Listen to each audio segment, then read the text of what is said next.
how to recover WhatsApp account without SIM. So hi guys, today I'm going to talk about how to recover WhatsApp account without SIM.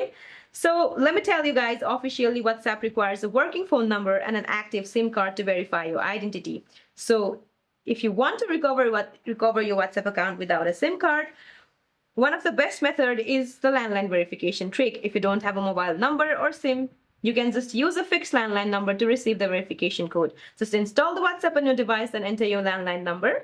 Now wait for the initial SMS verification to fail, and after about 1 hour, the option to call me will appear. Just tap on it and answer the automated call to get the 6-digit verification code, then enter it into the app. Now the next what you can do is contact the WhatsApp support. Just go to one of your web browser, for example, Google Chrome or Safari, and then go to WhatsApp Contact Us page.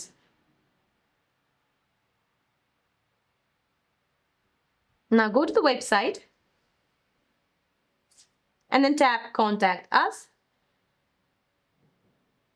Now fill out the form providing your current email address and the phone number associated with the old account. Now in the detail box, explain your situation clearly. Let them know that you no longer have access to the SIM or number but want to retain your account. Now wait for the support team to review your case and reply. So that's it for this video, guys. I hope this video is helpful. Please don't forget to like and subscribe. See you in my next video.